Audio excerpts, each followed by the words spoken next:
cover art, so I started to get some great opportunities there. There was a point around 91, 92 where there's this kind of legendary madman type advertising figure that developed the original Maxell Blown Away campaign, and he wanted to do a reboot of that campaign. Oh, wow. And they commissioned me for that, and it was really cool. They had the billboards up in Times Square. Wow. But at the end of the day, that kind of launched me into like the international advertising world. So that became a lot of my focus for many, many years, but all along I was still doing a lot of album cover art, and it's been interesting because I've kind of come full circle, and that's mostly what I do again now. Wow, and what are some of the most famous album covers that you've done other than the Van Halen? I did Reunion for Black Sabbath, Greatest Hits for ZZ Top, Hold Your Fire for Rush, Stick It To You for Slaughter. Wow. Spring Session M for Missing Persons. And then there's been a lot of them. I've worked for Kansas, Whitesnake, Shaka Khan, Michael Jackson, Chick Corea. Wow. Which MJ cover did you do? Well, most of the work I did with him was portraiture, and I did a lot of advertising projects with him. But I did do some images for the History Project. So yeah, it's been an interesting, really interesting range of projects and artists. I even did an album cover for Shaquille O'Neal. Oh, wow. You know, when you mentioned the Reunion album, the first thing I thought of was Another Mischievous Child. That's right. Right? That's a great cover. I used the same technique, though. It was funny with that particular cover. I knew the girl that I wanted, the little girl that I wanted for her. She was a family friend, and that one was really easy to shoot, but did the same trick. I had her scream like Simba from The Lion King. I got that big screaming out from her.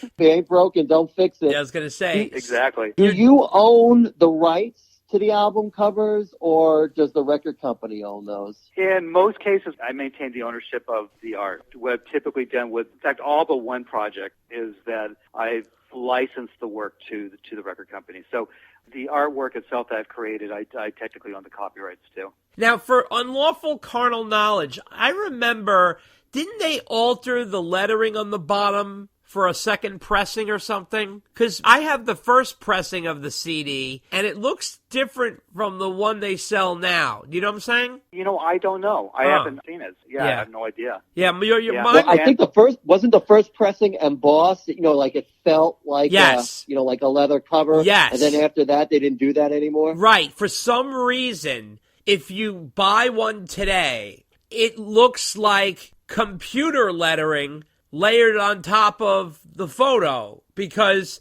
I have the original, which looks like the imprinted, stamp that Glenn was talking about. And I'm sure you have the same, Dave. But then if you look at it today, it's got this like silvery kind of font that is looks like was like layered on top. I know what you're talking about. Definitely, there's a slight difference. I don't know why that is. That's kind of strange. Does your daughter remember this whole thing with the hand and everything? Oh, yeah, absolutely. What did you do? Photograph her hand and just Photoshop it in the middle or something? No, with a shot of the screaming kid, I just had her standing from the side with her hand pulling on his hair. Oh, okay. Gotcha. Okay, cool. There was no Photoshop in 1995. We did it the old-fashioned way.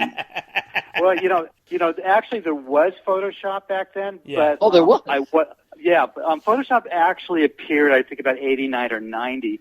But it really wasn't, for me, a usable tool until about 94 or so. I had full in-house digital at my studio starting from 92. Wow. But at that point, we were working primarily with an image editing program called Painter. And the reason that we were using Painter is that it had what they called floaters, which was essentially the same as layers in Photoshop. So I'd be able to stack images and combine that way. Photoshop at that point didn't have that capability. Did you work directly with MJ?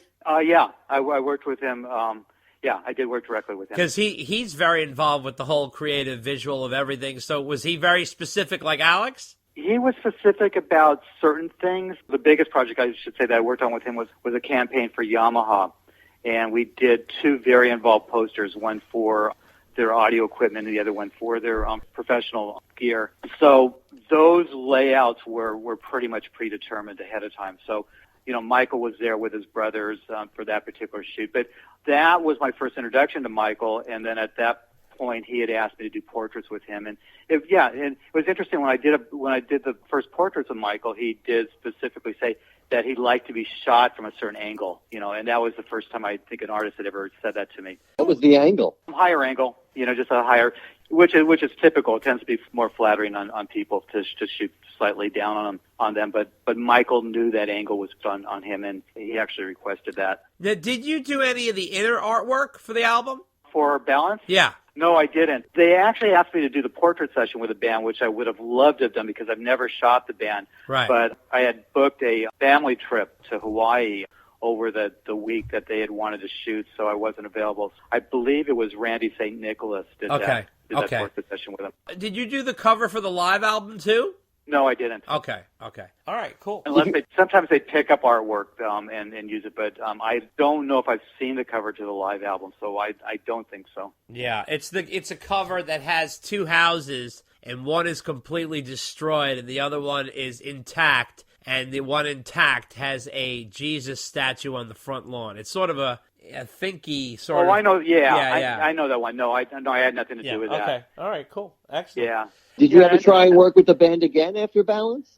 I would have loved to. I was kind of hoping they were going to call me for the last one, but I know David was kind of running the show on that one, and I know that David did go back to Jerry Hyden, who now has her own company in Hollywood, separate from Warner Brothers. David and Jerry worked on that project together. But I believe that one's an illustration for a different kind of trip. Totally, yeah, that's a total illustration. And also, what about the Van Halen 3 album? Was there any involvement with that one, or the next one after Sammy? No, I just did the two. Yeah, and that was kind of that. I've run into Alex off and on over the years. It was funny about. God, it was several years later I reconnected with Ed. It was just pure coincidence, but my son and Wolfie were in grade school together and became very close friends. So, Ed and I just kind of, hung out and knew each other as friends, down the road later. Oh, in fact, Ed gave my son his first electric guitar. Oh, my God.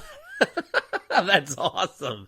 That's incredible. Does your son play? Kind of, yeah. He's a really talented kid. But it's such a different world. It's really funny. At one point, my wife had mentioned to my son that he should really get Ed to sign the guitar, and he just looked at it and goes, "Why would I get Wolfie's dad to sign my guitar?"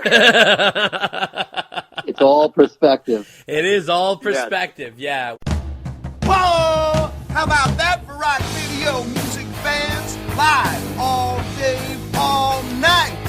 You know what you need. Only right here on Dave TV. Check us out on Facebook at Dave and Dave Unchained, a Van Halen podcast, on Twitter at DD Unchained, on Instagram at DD Unchained Podcast, and you can email us at ddunchainedpodcast@gmail.com. Hello? Hey, how are you? Oh, my God, you threw me off. You're on time. Can you believe it? No, I'm still eating. Oh, jeez. I'm like, I got 10 minutes. Oh, yeah. Finishing your last gulp there? I am. All right, tell me when you're ready. All right, just give me a minute. This is what happens when you're prompt. I'm not ready. I don't understand the no children thing, though. What do you mean the no children thing? Kids can't get it? How is that possible? Well, I think they can get it, but from what I've heard, they're less apt to really get sick or die from it, like the elderly are, or you and me, in other words, right. or someone who's sick already. Right, of course. But yeah, for some reason, it's not knocking out younger people. Right. So I guess it's good to be young. That's true. I guess so. That's not us, unfortunately. You ready? No, not anymore. Not anymore. Not since February. That ship has sailed. That's right. Sail on, sailor.